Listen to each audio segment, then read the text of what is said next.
이 시간 우리에게 주시는 하나님의 말씀은 요한복음 4장 43절에서 54절까지 말씀입니다. 한 절씩 교독하시고 마지막 절은 함께 합독하시겠습니다.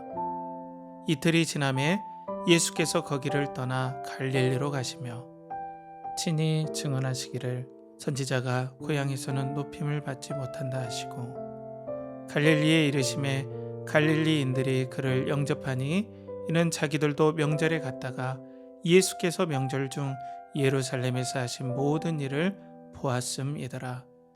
예수께서 다시 갈릴리 가나에 이르시니 전에 물로 포도주를 만드신 곳이라. 왕이 지나가 있어 그의 아들이 가버나움에서 병들었더니 그가 예수께서 유대로부터 갈릴리로 오셨다는 것을 듣고 가서 청하되 내려오셔서 내 아들의 병을 고쳐 주소서 하니 그가 거의 죽게 되었음이라. 예수께서 이르시되 너희는 표적과 기사를 보지 못하면 도무지 믿지 아니하리라. 신하가 이르되 주여 내 아이가 죽기 전에 내려오소서.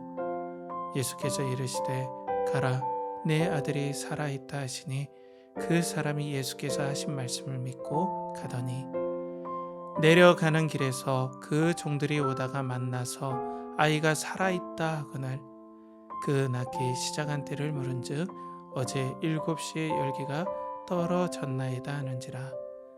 그의 아버지가 예수께서 내 아들이 살아있다 말씀하신 그때인 줄 알고 자기와 그 온 집안이 다 믿으니라.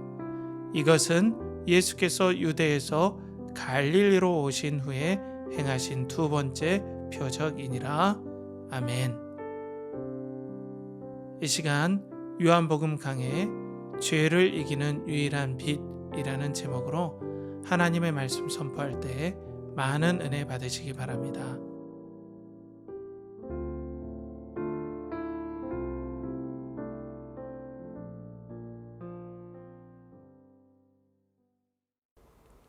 그리스도를 동경하고 그리스도를 연결하라. 연결하는 교회 성도 여러분, 한 주간 평안하셨습니까? 오늘도 계속 은혜의 말씀, 이 요한복음을 함께 나누겠습니다. 오늘 제목은 죄를 이기는 유일한 빛, 죄를 이기는 유일한 빛이라는 제목으로 요한복음 4장 43절에서 54절까지 말씀을 가지고 여러분들과 함께 은혜를 나누겠습니다. 오늘 예수님만이 우리 삶 가운데 이 치명적인 죄, 우리가 때로는 아는 것 같지만은 우리를 교묘하게 속이는 이 죄에서 또 이 죄의 사망에서 우리를 구원하신 유일한 주라는 이 분명한 진리를 오늘 나누면서 여러분들 삶 가운데 예수님께서 얼마나 귀하신 분인지를 아는 복된 은혜의 역사가 오늘 말씀을 통해 여러분들의 삶 가운데 또 부어지길 축복합니다. 함께 기도하겠습니다. 하나님 아버지, 오늘도 성령님으로 충만하게 채워주시옵소서.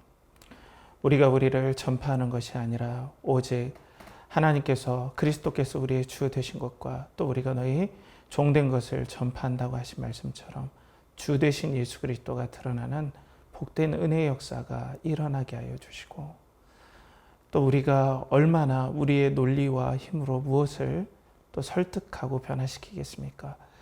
우리의 모든 것들을 사용하셔서 성령께서 우리들의 마음을 주장하여 주셔서 하나님이 살아계심을 느끼게 하여 주시고 또 그 하나님 우리와 함께 하심을 알고 또 깨닫는 복된 은혜가 이 말씀 가운데 부어지게 하여 주시옵소서.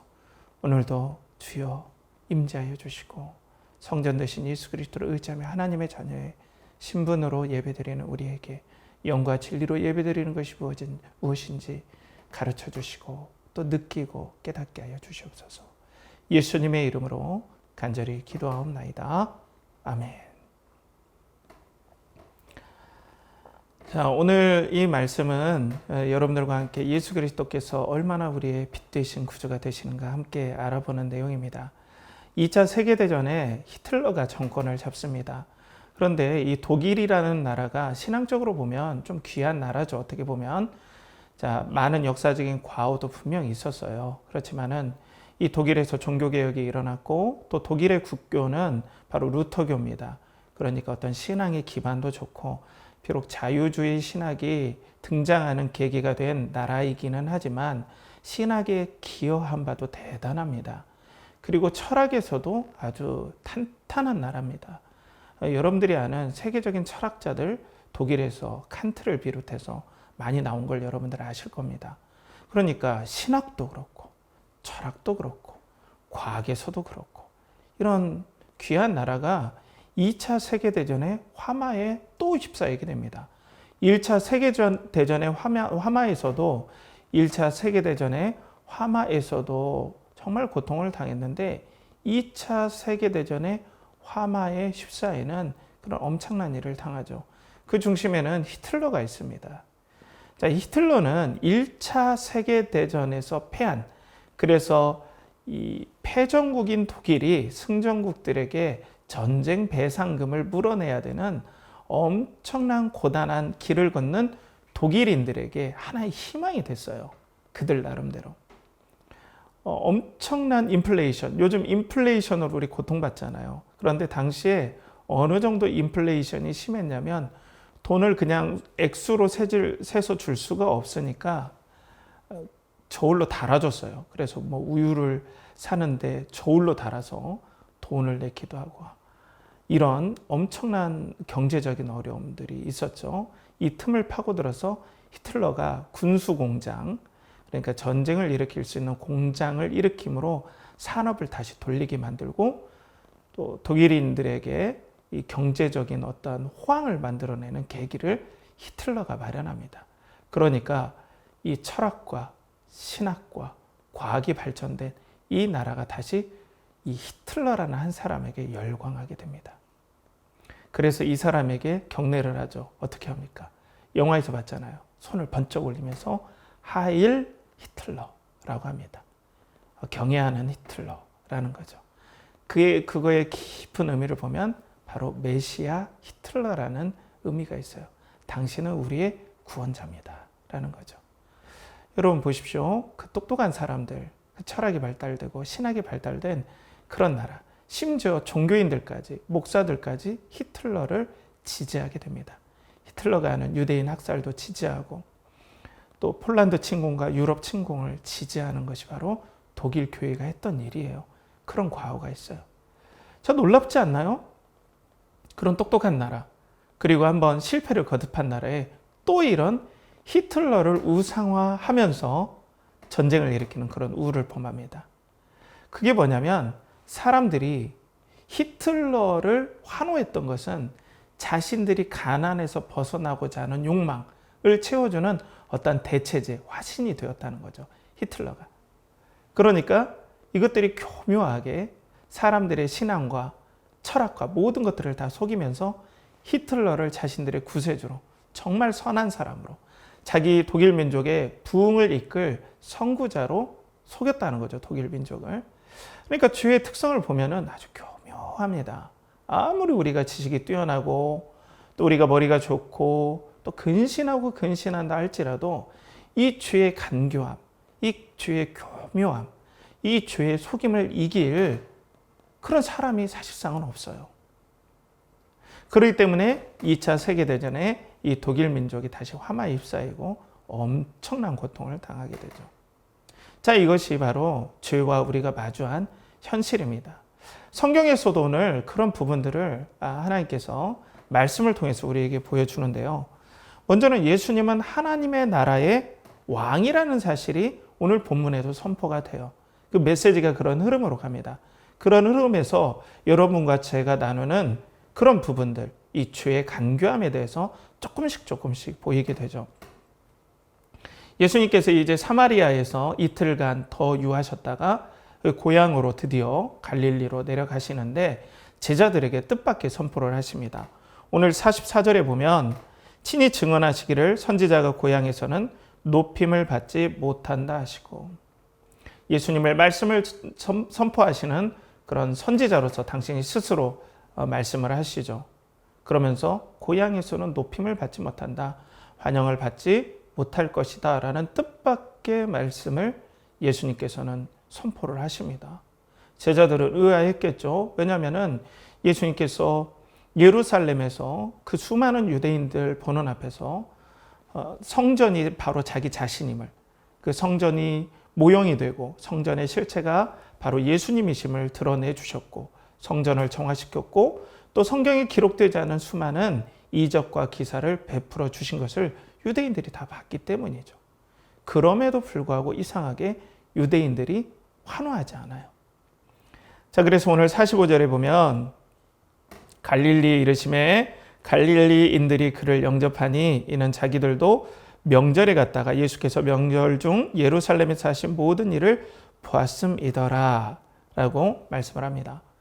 자, 그러니까 말씀에 보기에는 정황상으로 보기에는 유대인들, 갈릴리인들이 환영한 것처럼 보이지만 전체적인 맥락에서 보면 다음 장, 그러니까 5장에서 보면은 유대인들이 환영하지 않아요. 예수님을 대적하고 본격적인 논쟁이 시작됩니다. 예수님을 막 심지어는 심각하게 비난하고 나중엔 죽이려 하고 또 십자가에서 그것 때문에 또 죽임을 당하시죠. 자, 이렇게 갈릴리인들, 곧 유대인들이 예수님을 배척을 했어요. 근데 이것이 성경에는 여러 번 왔다 갔다 하는 것들을 보게 됩니다. 그런데 여러분, 왜 유대인들은 분명하게 예수님이 이적을 베푸시고 또 분명한 예수님께서 메시아라는 그런 사실을 분명하게 보여줬음에도 불구하고 그들은 계속 표적과 기사를 원했습니다. 이게 어찌 된 일일까요? 그것은 뭐냐면은 유대인들은 자기들이 생각하는 메시아 상이 있었어요. 우리의 메시아는 다윗의 새로운 현신, 그러니까 다윗과 같은 메시아를 그들은 원했다는 거죠. 그 메시아만이 나를 구원할 수 있다라고 생각한 거예요. 다윗과 같은. 그래서 뛰어난 군사력과 정치력을 가지고 로마를 이기고 또 유대인들이 세계를 정복하는 그런 일을 할 수 있는 다윗과 같은 메시아, 그런 메시아임을 증명하는 표적, 기사를 원했던 겁니다. 그런데 예수님에게는 그런 표적과 그런 증거들이 보이지 않았다라고 그들은 생각했어요. 자, 그건 뭐냐면은 그들은 다윗과 같은 메시아가 자기네들에게 이 압제에서 벗어나서 편하게 먹고 사는, 그리고 세계를 정복함으로 정말 강성한 나라, 부유한 나라, 힘이 있는 나라로 그들이 잘 먹고 잘 사는 데에 기여해주는, 그리고 그들의 당장에 맞닥뜨린 의식주 문제를 완전히 해결해줄 그런 메시아를 원했던 거죠. 그러니까 어떻게 보면 그들은 메시아의 신앙을 가진 것 같지만은 속내는 그들의 탐욕을 채워줄 대상을 원했던 거예요. 그러니까 사실 그들의 신은 그 탐심이고 그 탐심은 바로 우상 숭배죠. 그러니까 그들은 바로 탐심이 우상이었고 그들의 메시아였습니다. 그런데 그들은 몰랐어요.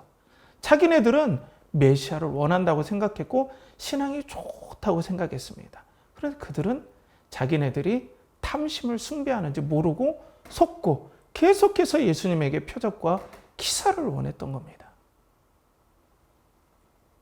그런데 여기서 왕의 신하가 등장을 해요. 갑자기 왕의 신하가 등장을 합니다. 이 사람은, 왕이라는 것은 당시 갈릴리의 헤롯 안디바라는, 그러니까 헤롯 대왕의 자식 중에 하나인데 헤롯 안디바라는 사람의 신하였어요. 헤롯 안디바는 여러분들이 잘 아는 세례 요한을 죽인 사람입니다. 헤로디아, 자기의 동생의 처를 아내로 삼은, 그것으로 인하여서 성경에서 악한 존재로 나오는 그 사람의 신하입니다. 그 사람의 신하가 등장을 하게 됩니다. 자, 이 사람은 아주 출세한 사람이죠. 왕의 신하니까. 그리고 부유한 사람임에 분명합니다. 잘 먹고 잘 사는 사람, 부족함이 없는 사람이죠. 어떻게 보면은 성경을 깊게 우리가 좀 묵상하다 보면 이 사람에게 우상은 바로 헤롯이 됐겠죠. 헤롯 안디바. 왜냐하면 이 헤롯 안디바가 자기의 생명과 재산과 또 사람들에게 유명세를 타게 해주는 명성을 다 제공해주는 통로였기 때문에 그렇습니다. 자, 그런데 오늘 46절에 이 신하가 등장을 합니다. 예수께서 다시 갈릴리 가나에 이르시니 전에 물로 포도주를 만드신 곳이라. 왕의 신하가 있어 그의 아들이 가버나움에서 병들었더니 라고 얘기를 하죠. 그런데 이제 이 문제가 생긴 거죠. 이 사람의 아들이 병들었어요. 그래서 이 사람이 모험을 걸고, 예수님을 싫어했던 사람이 헤롯 안티바거든요. 정말 싫어했어요. 그런데 자기 신하가 예수님께 간다? 이것이 알려진다? 이건 엄청난 모험입니다. 이 사람에게는. 그런데 그럼에도 불구하고 자기 자식이 아팠기 때문에 이 사람은 부득불 예수님을 찾아가게 되었습니다. 그런데 이 성경에서는 이 사람이 예수님을 찾아갔을 때 그곳이 어디냐? 갈릴리 가나다. 그 가나에서 어떤 일이 일어났습니까, 여러분? 지난번에 물이 포도주가 된 사건을 일으킨, 예수님의 공생에서 첫 번째 표적이 일어났던 그 사건이 일어났던 갈릴리 가나, 그 가나에 예수님을 찾아온 겁니다. 성경은 여기서 메시지를 주는 거죠. 바로 예수님께서 물이 포도주로 됐다라는 것은 어떤 것을 의미하냐면, 이 포도주는 결혼을 상징하고 메시아의 시대를 상징합니다. 드디어 모형적으로만 알았던, 구약에서 계속해서 증거했던 그 메시아의 시대, 그리고 하나님의 나라를 시작하게 하고 종말을 시작하게 하는, 종말을 제가 여러분들에게 말씀드렸던 성경의 종말은 두 가지다. 첫 번째는 종말의 시작과 종말의 완성으로 본다. 성경은 두 가지로. 종말이 시작되었다는 건 카운트다운이 시작돼서 이것을 돌이킬 수 없다. 예수 그리스도께서 오심과 동시에 세상의 종말은 시작되었고 돌이킬 수가 없게 되었다. 그리고 종말의 완성은 예수님의 재림을 통해서 종말이 완성된다. 그렇죠? 그러니까 이 물이 포도주가 된 사건은 종말이 시작되었고 메시아의 나라가 시작되었고 예수님께서 세상의 왕이 되신다라는 메시지가 선포된 거예요. 성경은 뭘 얘기해요? 그리스도가 진정한 왕이시다. 그런데 지금 유대인들은 아니다. 우리가 원하는 왕이다. 왕이 아니다. 라고 지금 그렇게 본다는 거예요. 왜? 탐욕 때문에, 죄 때문에 그렇다는 거죠.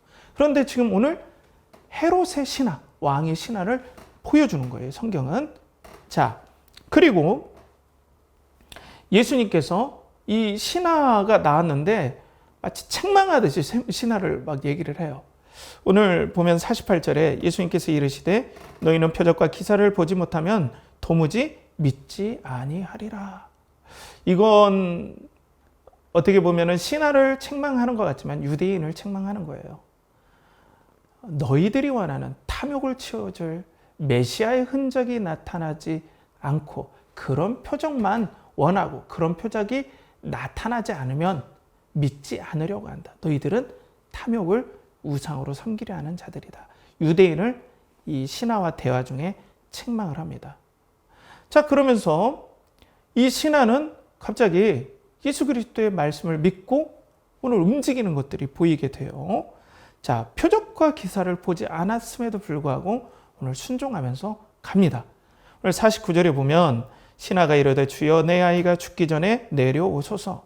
50절에 예수께서 이르시되 가라 내 아들이 살아있다 하시니 그 사람이 예수께서 하신 말씀을 믿고 가더니.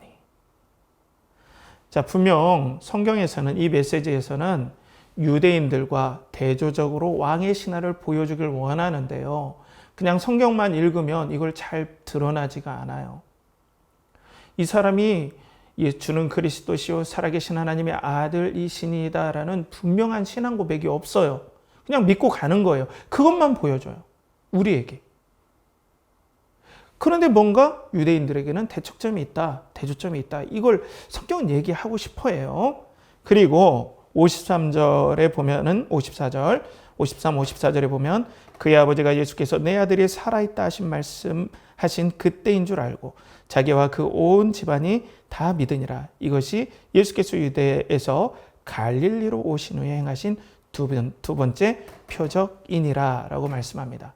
그러니까 신하가 믿고 가다가 오후 1시 정도에 이제 예수님께서 네 아들이 나았을 것이다 가라 라고 하니까 믿고 갔던 그 오후 1시 때, 그때가 신하들이 와서 자기 종들이 와서 신하에게 아들이 낳았습니다. 그때를 물어보니까 오후 1시 정도 됐다는 거예요.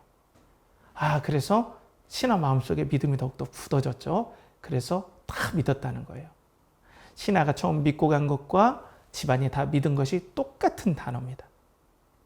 자, 뭔가 숨겨져 있어요. 메시지가. 뭘까요?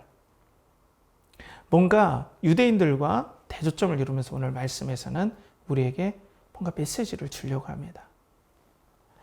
자, 그러니까 오늘 전체적으로 보면은 유대인들은 자기 탐욕을 우상으로 삼고 그리고 그걸 채워줄 다윗과 같은 메시아, 표적과 기사를 예수님께 구했지만은 예수님은 갈릴리 가나에서 물로 포도주를 만드시 진정한 메시아다. 유대인들이 바라는 메시아, 그런 형태의 메시아가 아니라 진정 성경에서 말씀하신 하나님께서 보내주신 진실한 메시아다. 그런데 유대인들은 표적과 기사를 구한다. 그게 왜 그러느냐? 그들의 탐욕을 채울 우상을 계속해서 구했기 때문이다. 그들을 속인 것은 바로 그들의 탐욕이고 죄라는 걸 계속 보여줍니다. 자, 사랑하는 성도 여러분, 죄는 우상을 신앙으로 속입니다. 이게 죄의 간교한 면입니다. 죄는 우상을 신앙인 것처럼 우리에게 계속해서 속이죠. 그래서 죄는 신앙과 우상을 구분하지 못하도록 우리를 혼란스럽게 만든다는 거예요. 그래서 죄의 헬라어 원어가 하마르티아인데 여러분 잘 아실 겁니다. 자주 말씀을 드려서 여러분들이 아시겠지만은 관역을 벗어나다예요. 그러니까 본질 대신 하나님 앞에 계속해서 집중하게 하는 것이 아니라 본질에서 벗어나서 엉뚱한 것을 하나님으로 삼고 그걸 우상으로 삼게 만드는 죄의 간교한 특성, 본질을 우리에게 보여주는 거예요. 그래서 유대인들은 엄청나게 변덕스럽습니다. 보면 말씀에서. 처음에 예수님을 환영해요. 그러다가 예수님을 배척합니다. 그런데 또 환영해요. 그리고 또 배척해요. 그런데 그 환영하는 기점이 어디겠습니까? 이제 다음에 나오겠지만은 오병이어 기적입니다. 그때는 예수님을 왕으로 삼으려고 해요. 왜 그래요? 자신의 삼시세끼 먹을 것들을 채워주고 이 예수 그리스도를 따라가면 로마를 이기고 우리가 정말 태평성대하는 그런 솔로몬과 같은 때 정말 마음껏 우리가 먹고 마실 수 있는 때 우리의 욕망이 완전히 채워줄 그런 메시아겠구나 하고 예수님을 왕으로 삼으려고 해요. 그렇게 핍박하다가 자기들이 생각하는 표적이 되었다고 생각하는 거예요. 오병이어를. 그러다가 또 예수님께서 나는 그게 아니다라고 말씀을 선포하니까 다 떠나버려요. 그러니까 막 변덕이 죽을 듯이 하는 거죠. 그렇게 된다는 거죠. 그래서 예수님께서 그들의 변덕함을 꼬집어 얘기해요. 요한복음 6장 26절에 보면 예수께서 대답하여 이르시되 내가 진실로 진실로 너희에게 이르노니 너희가 나를 찾는 것은 표적을 본 까닭이 아니요 떡을 먹고 배부른 까닭이로다. 유대인들은 메시아를 사실상 간절히 찾았고 오기를 기다렸습니다. 지금도 그래요. 그런데 유대인들이 자기가 신앙이 있다고 생각했어요. 신앙이 있다고 생각했고 자기는 경건하다고 생각했어요. 말씀대로 메시아를 기다린다 생각했지만 죄의 탐욕이 그들에게서 역사하니까 그들은 신앙이라는 허울 좋은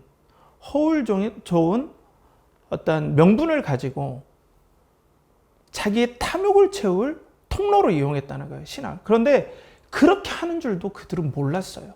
자기네들이. 그걸 예수님께서 꼬집은 거예요. 너희가 나를 메시아로 삼으려고 하는데 그건 진정한 성경에서 나타난 그 메시아. 종말이 시작되고 하나님 나라를 회복하는 그런 진정한 메시아를 원해서 그런 게 아니라 너희가 먹고 배부른 까닭이다. 너희 탐욕을 채울 메시아를 너희들은 원하고 있는 거야. 너희들이 진정한 메시아를 구한다는 그 신앙은 너희들이 죄로 말미암아 죄의 탐욕을 채울 이상한 메시아를 구하는 거야 라고 예수님께서 지적하고 계세요. 그런데 이걸 아주 괘씸하고 기분 나쁘게 듣죠. 사랑하는 성도 여러분, 죄는 이렇습니다. 우리의 신앙의 순수함을 교묘하게 계속 속여가요. 속여간다는 거예요. 우리가 하나님을 신앙하는 것 같지만 어떻게 보면 잘 살펴보면 우리의 성공과 그리고 우리의 탐욕과 우리가 이 땅에서 편하게 먹고 사는 그 탐욕을 위해서 그 탐욕을 우상 숭배하는데 신앙이라는 거풀을 덮으면서 그게 마치 신앙인 듯하게, 그게 마치 정말로 경건한 신앙인 듯 우리를 교묘하게 속인다는 겁니다. 하나님의 영광을 구한다고 하는데 그 속을 들여다보면 자신의 영광, 자신의 안락, 이 땅에서 잘 먹고 잘 사는 그것들을 위해 하나님을 교묘하게 이용한다는 거죠. 이것이 바로 우리 안에 있는 죄가 첫 번째 우리가 어떻게 시작했는지 몰라도 교묘하게 이렇게 우리를 계속 속인다는 거예요. 이게 죄의 아주 치명적인 독이라는 겁니다. 이게 우리 불신자뿐 아니라 성도에게도 다 노출되어 있어요. 처음에는 신앙생활을 잘한다고 해요. 믿음으로 산다고 합니다. 그렇지만은 어느 순간이 가면 이것들이 주객이 전도돼 버려요. 이것들이 우리의 삶 가운데 계속해서 우리를 공격하고 또 우리가 하나님 앞에 올바로 서지 못하도록 이 죄가 그렇게 우리를 때로는 방해하고 속이고 그리고 우리의 삶의 신앙의 길을 계속해서 어둡게 만드는 역할을 한다는 거죠. 그뿐 아닙니다, 여러분. 여러분들 구원의 확신이라고 잘 아실 거예요. 저도 대학 때 엄청 은혜를 받은 그 내용 중에 하나가 구원의 확신입니다. 한국교회가 제자훈련을 함과 동시에 이 구원의 확신의 진리는 성도들에게 많은 격려를 줬어요. 자기가 구원받았는지 잘 몰랐던 성도들이 구원의 확신을 깨닫고 정말 하나님을 사랑하는 그런 놀라운 일들이 일어났죠. 그러니까 이 구원의 확신의 원래 의도는 내가 구원받은 하나님의 자녀임을 알고 너무나 감사해서 더욱더 하나님과의 관계를 깊게 가져가서 이렇게 구원해 주시도록 아들을 주신 그 하나님을 사랑하면서 그 하나님께 더욱 순종할 수 있는 하나의 통로로서 구원의 확신이 사용되도록 우리가 배우고 그렇게 했는데 이 구원의 확신을 어떤 사람들은 지옥에 안 가는 보증수표로 단순하게 접근하는 경우가 많아졌다는 거예요. 지옥에 안 가게 해주는 어떠한 방편, 내가 어떤 죄를 짓더라도 지옥에 안 간다라는 보험, 어떠한 든든한 근거, 이런 것들을 구원의 확신으로 점점 오용하기 시작하게 되었어요.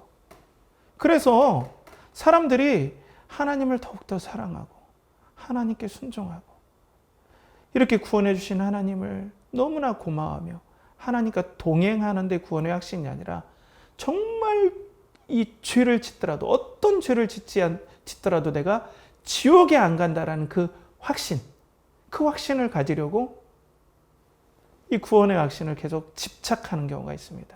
이걸 다른 말로 뭐라고 우리가 해석할 수 있냐면요.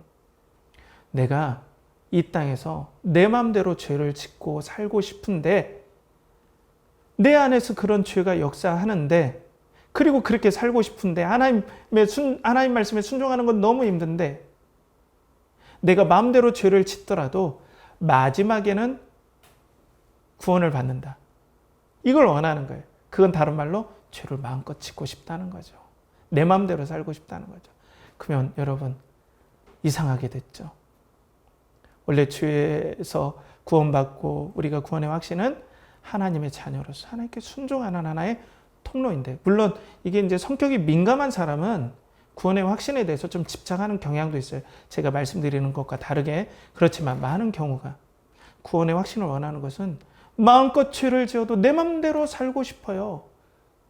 그런데 지옥은 안 간다는 보장을 얻고 싶어요. 이거예요.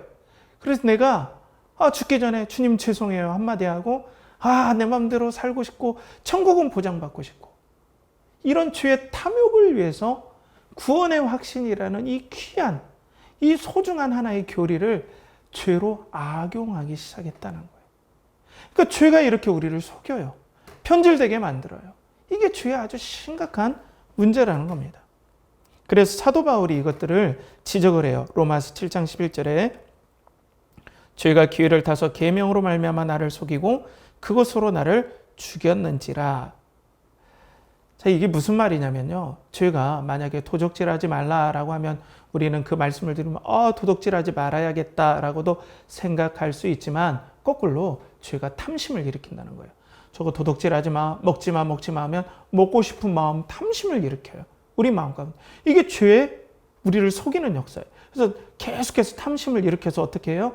어떻게든 둘러대서 그 도덕질을 할 수 있는 거리를 나를 속여가면서 나는 제대로 하고 있다라고 하는데 어떻게 해서든지 변명하고 둘러대면서 나를 속여서 도둑질하게 만드는 죄의 역사가 그런 역사라는 거예요. 이걸 여러분 천재도 잘 간파를 못합니다. 자기가 속는 것을. 아주 죄가 교묘합니다. 이 죄를 부추기는 역사가 사탄과 그리고 죄의 정욕이죠. 우리의 욕심이죠. 그러니까 여러분 여기에서 누가 죄를 이기겠습니까? 여러분 이 죄의 간교함을 누가 간파하겠습니까? 이렇게 메시아를 기다린다는 그런 신앙을 가지고 있음에도 불구하고 결국에는 자기의 탐욕을 쫓아가는 죄에게 속는 이런 상황들을 과연 누가 알려주고 누가 거기서 건져내주고 또 거기에서 자유롭게 해줄 수 있겠냐는 말이죠. 그런데 너무나 감사하게 예수님께서는 생명의 빛으로 이 죄를 이기게 해 주신다는 거예요. 우리 구주께서. 자, 우리가 유대인과 대척점에 있었던 왕의 신하에 대해서 다시 한번 말씀드리고 싶어요. 왕의 신하의 우상은 헤롯이라고 말씀드렸습니다. 헤롯 안디바. 그렇죠. 헤롯 안디바 때문에 엄청난 지위를 얻었죠. 왕의 신하니까 당연히 부자였겠죠. 귀족이었어요. 그리고 명성을 얻었어요. 그 때문에 헤롯 안디바는 그에게 명성을 주는 통로였어요. 그의 우상은 바로 헤롯 안디바죠. 그런데 사실 헤롯 안디바가 아니에요. 그의 우상은 바로 자기 자신입니다. 자기 자신이 마음껏 이 땅에서 먹고 마시고 사람들한테 인정받고 사람들이 고개를 숙이면서 당신은 정말 인생을 성공했습니다 라는 그런 말을 듣기 원하는, 내가 존귀해지기 원하는 그것들을 채워주는 대상이 바로 헤롯 안디바일 뿐이에요. 진정한 본질은 자기 자신이에요. 자기 자신이 하나님이 된 거예요. 자기 자신이 우상이 된 거예요. 자기 자신이 사탄이 네가 이 선악과를 따먹으면 정녕 네가 하나님과 같이 될 것이다. 이렇게 시작했던 죄의 본성이 끊임없이 우리 안에 어떻게든 역사해서 내가 하나님이 되도록 메시아이신 예수 그리스도께서 오셨음에도 불구하고 예수님을 이용해서라도 아니면 예수님이 자기가 정말로 원하는 메시아가 아니라 자기 탐욕을 채워줄 수 있는 메시아가 아니라고 해서 거부하면서까지 어리석게 되는 죄가 이런 일을 한다는 거죠. 왜? 자기가 하나님이 되기에 예수님은 부족하다고 유대인들은 생각했다는 거예요. 그리고 헤롯 안디바를 섬겼던 왕의 신하도 자기가 바로 하나님이 되고 싶었던 거죠. 자기가 우상이 된 거예요. 그런데 이 사람에게 위기가 닥쳐버렸습니다. 아들이 죽게 됐어요. 아들은 자기의 분신이에요. 자기가 죽게 된 거예요. 여러분, 부모로서 여러분들 아시겠지만 자식이 죽게 생긴다? 대신 죽을 수 있다? 대부분 부모님들은 대신 죽어준다고 해주실 거예요. 왜? 자식은 자기 자신이니까. 자기 분신이에요. 자기 생명이에요. 그런데 자식이 죽게 되었어요. 결정적으로 위협. 지금까지 우상으로 삼았던 자기가 죽게 되는 가장 큰 위기가 이 사람에게 닥치게 된 겁니다. 그래서 예수님을 찾아오게 되었죠. 그래서 예수님을 찾아갔더니 야단을 맞았죠. 표적과 기사를 보지 않으면 절대 네가 믿지 않을 것이다. 그런데 예수님의 이 야단을 맞고 이 왕의 신하가 어떻게 했습니까? 믿고 갑니다. 말씀을 믿고 갑니다. 이 짤막한 구절을 우리가 한번 묵상해 봐야 돼요. 믿고 간다는 데는 엄청난 의미가 있습니다. 첫 번째, 지금까지 이 예수 그리스도에게 순종한다는 것은 내가 섬겼던 주를 바꾼다는 거예요. 이전까지는 누구를 주로 섬겼습니까? 왕의 신하가. 헤롯 안디바입니다. 퀴리어스예요. 내 생명을 주관한 주는 퀴리오스는 바로 헤롯 안디바입니다. 당신이 나의 생명입니다. 이렇게 살았다는 거예요. 이제 더 깊은 속에서는 자기가 우상이 됐을지언정 거기에 꽉 죄에 막혀서 처녀 예수님도 못 알아봤는데 빛 대신 예수님 앞에 오게 되었으니까 빛 대신 예수 그리스도 앞에 딱 오게 되니까 바로 눈이 떠진 거예요. 자기가 정말 죽게 되었고 자기가 거짓 우상을 섬겼고 지금까지 탐욕으로서 자기 자신의 우상을 섬긴 것들이 눈에 딱 띄어지면서 이전에 퀴리오스로 불렀던 헤롯 안디바, 그 헤롯 안디바를 믿고 섬기는 대신 이제 누구의 말을 믿고 갑니까? 그리스도의 말을 믿고 간다는 거예요. 여기에 함축된 의미는 이제 주를, 자기의 진정한 메시아를, 정말 왕 되신 분이 누군가를 이 사람이 바꾸게 되는, 회심하게 되는 그 계기를 오늘 성경에서 보여준다는 거예요. 바로 예수 그리스도를 주로 보시고 그분의 말씀을 이제 받아들이고 하고 믿고 가게 된다는 겁니다.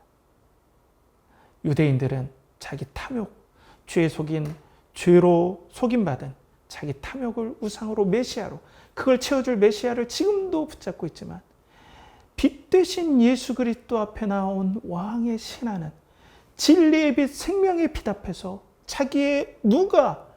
자기가 지금까지 우상으로 섬긴 그 실체를 밝히 알게 되고 예수 그리스도를 이제는 자기의 주요 그리스도로 진심으로 믿고 돌이키는 역사, 회심의 역사, 이 빛 앞에서 이런 역사가 일어났다. 예수 그리스도가 그 죄를 이기는 빛이 되신다라고 성경은 우리에게 보여주고 있는 거예요. 이 빛 앞에 와야 죄를 이길 수 있다라고 보여주는 거예요. 두 번째로는 자식이 죽을 수도 있잖아요. 표적과 기사를 보지 않고 말씀만 믿고 갔어요. 그런데 믿고 갔다가 진짜 죽으면 어떻게 해요? 그렇죠? 자기는 이 결단을 한 것은 자식이 죽을 수도 있지만, 내가 죽을 수도 있지만, 이제 생명의 주요, 또 종말의 주요, 이분이 이것까지는 생각하지 못할 수도 있지만 정말로 이 땅에 하나님의 메시아는 예수 그리스도입니다. 이제 나는 당신께 나의 인생을 걸고 생명을 걸겠습니다라는 신앙 고백이에요. 당신이 메시아입니다. 내가 아들이 죽을 수 있을지라도 당신이 바로 하나님이 보내주신 메시아임을 믿고 내 인생이 다 망가지더라도 그것들을 다 일으켜 세우실 분은 바로 메시아이신 예수 그리스도임을 믿고 내가 가겠습니다라는 결단이 있었다는 거예요. 생명의 빛 대신 예수 그리스도 앞에서 믿음의 결단을 하게 됐다는 거예요. 지금까지 자기 우상은 헤롯 안디바, 자기 우상은 자기 자신이었는데 진리 되신 빛 앞에서, 예수 그리스도 앞에서, 그 생명의 빛 앞에서 섰더니 우상이 드러나고 죄의 실체가 드러나고 죄의 속임수가 박살나는 그런 영광의 일들이 이 왕의 신하에게 일어났다는 걸 성경은 한 줄로 명확하게 우리에게 보여준다는 거예요. 그래서 요한복음 8장 12절에서 예수님께서 당신을 생명의 빛이다, 죄를 이기는 유일한 빛이다 라고 예수님께서 말씀하십니다. 8장 12절에 보면 예수께서 또 말씀하여 이르시되 나는 세상의 빛이니 나를 따르는 자는 어두움에 다니지 아니하고 생명의 빛을 얻으리라. 사랑하는 성도 여러분, 철학이 이것들을 우리에게 알려주겠습니까? 세상의 지혜가 죄에서 속는 우리들에게 빛을 비춰주며 너 잘못 가고 있어라고 알려주겠습니까? 우리가 똑똑하고 천재여서 이런 죄가 우리를 속이는 것을 알려주겠습니까? 인생의 지혜가 알려주겠습니까? 어떤 것들을 동원하더라도 죄의 이 간계한 속임수에서 우리가 벗어날 길은 없는데 오직 생명의 빛 대신 예수 그리스도가 우리에게 오심으로 말미암아 이 생명의 빛 대신 예수 그리스도를 통해서만이 우리가 진리를 보고 참 생명이 무엇인가를 알고 죄의 속임수에서 우리가 벗어날 수 있는 유일한 길을 예수 그리스도께서 보여주신다는 겁니다. 그래서 제가 예전에 영화를 봤는데 캐리비안 해적이라는 영화를 봤어요. 근데 거기에 보면은 유령들이 막 나와요. 그런데 보기에는 사람처럼 멀쩡해 보여요. 근데 그 실체가 드러나는 때가 언젠지 아십니까? 유령의 실체가 달빛이 비치면 유령에게 회기망측한 실체, 더러운 뼈밖에 없고 해골밖에 없는 그들의 실체가 드러납니다. 사랑하는 성도 여러분, 세상의 철학으로도 인생의 지혜로도 자기의 어떤 노력으로도 바로 자신의 죄된 실체, 죄가 속이는 그 실체를 드러내줄 빛은 이 세상에 없습니다.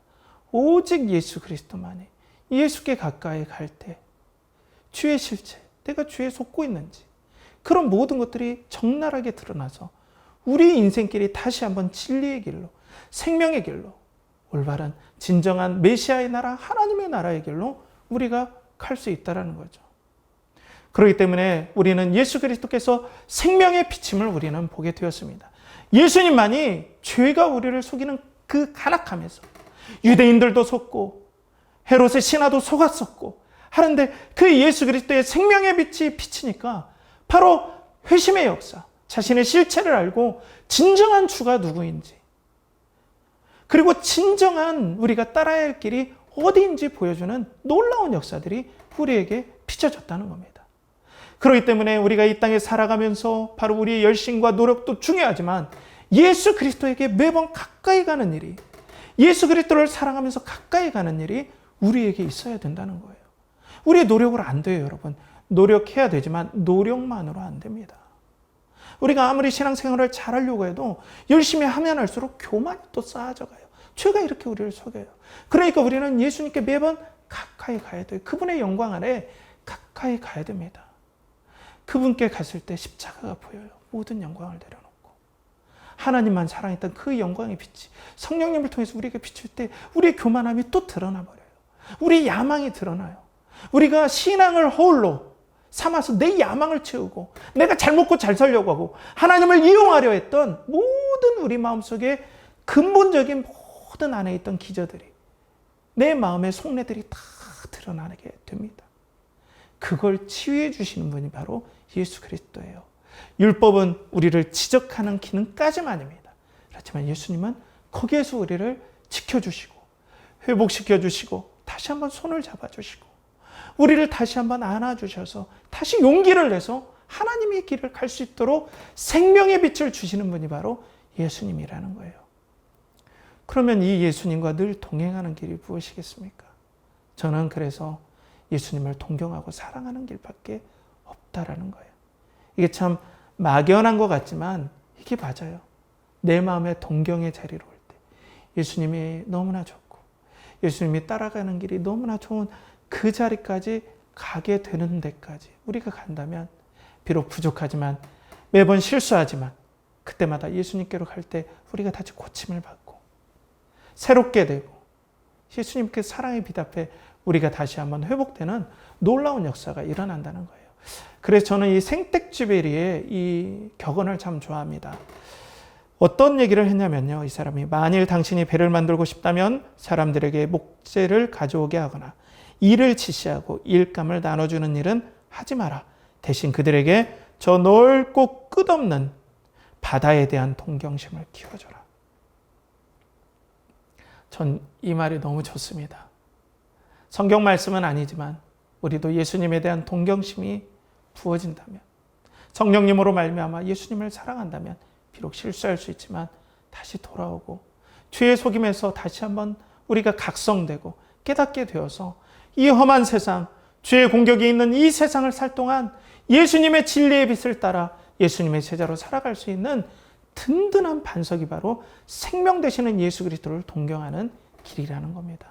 사랑하는 성도 여러분, 예수 그리스도를 동경하는 일이 이 은혜가 여러분들의 삶 가운데 부어지길 간절히 축복합니다. 우리 교회가 그래서 그리스도를 동경하고 그리스도를 연결하라입니다. 여러분, 예수님은 너무나 영광스러운 분입니다.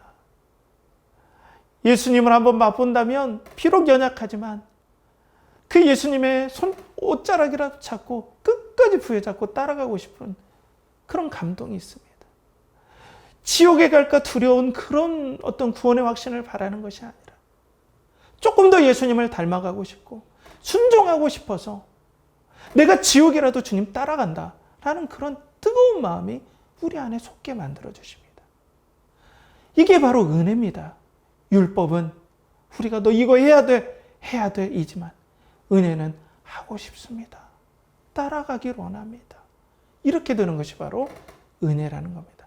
그걸 오늘 생명의 빛 되신 예수 그리스도께서 죄를 이기게 하는 역사로 우리에게 부어주신다는 겁니다. 그런 은혜가 우리 사랑하는 연결하는 교회 성도들에게 이제와 이후까지 계속해서 이루어지길 간절히 축복합니다. 함께 기도하겠습니다. 하나님 아버지, 생명의 빛 되신 예수 그리스도의 놀라운 은혜가 이 시간 예배드리는, 인터넷으로 예배드리는 우리 성도들에게 부어지게 하여 주시옵소서. 율법으로 할 수 없습니다. 우리의 힘과 노력으로 할 수 없습니다. 성령의 역사께서 그리스도의 진리의 빛을 우리 영혼 가운데 부어주셔서 그리스도를 동경하고 사랑하며 따라가는 놀라운 은혜, 그래서 우상을 이기고 삶의 죄를 이기는 놀라운 은혜의 역사가 우리 가운데 부어지게 하여 주시옵소서. 이를 간절히 바라옵고나며 이제는 우리 주 예수 그리스도의 은혜와 하나님의 극진하신 사랑과 성령의 내주 교통하심이 오늘도 빛 되신 예수 그리스도 앞에 진리의 길을 가고자 하는 사랑하는 연결하는 교회 성도들의 영혼과 그리고 가정과 직장과 사업체에 그들이 하는 모든 일에 이제부터 영원토록 함께 하시기를 간절히 축원하옵나이다. 아멘.